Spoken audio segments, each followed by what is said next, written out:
8-10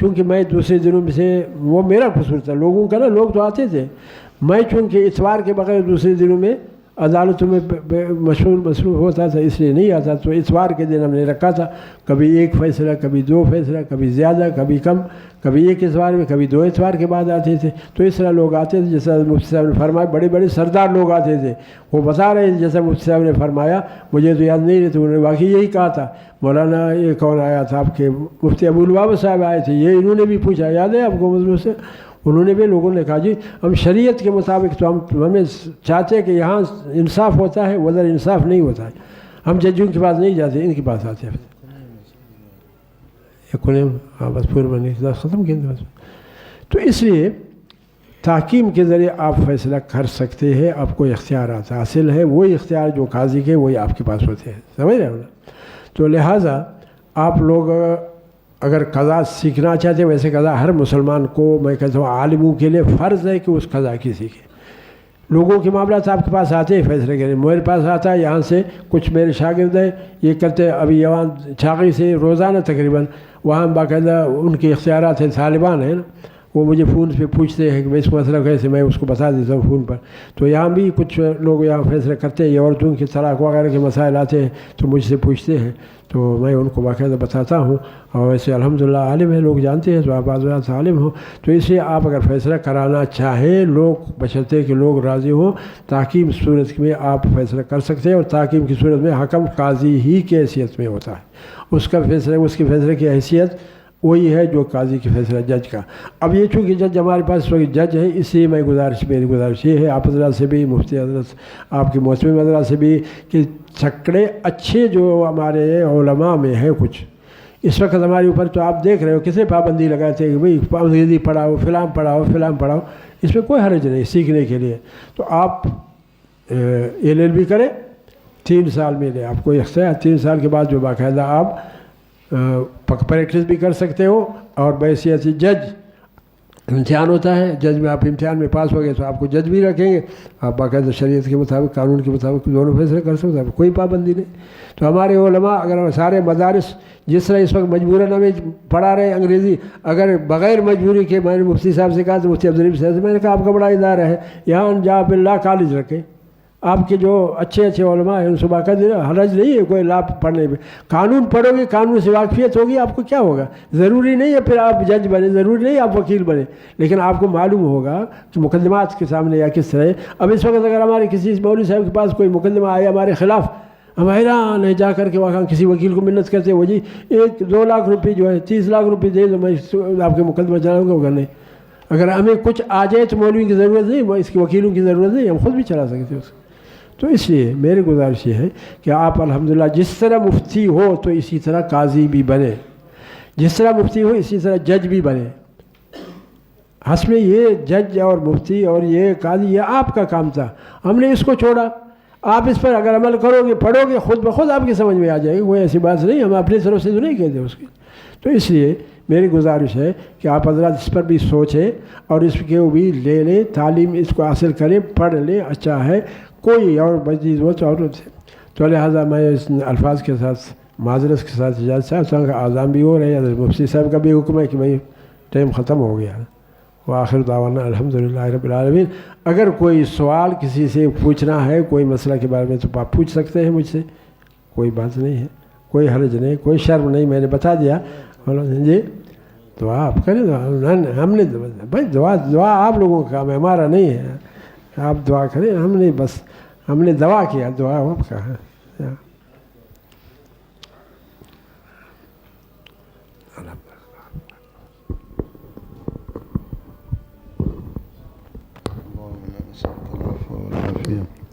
والمعافاة في الدين والدنيا والآخرة.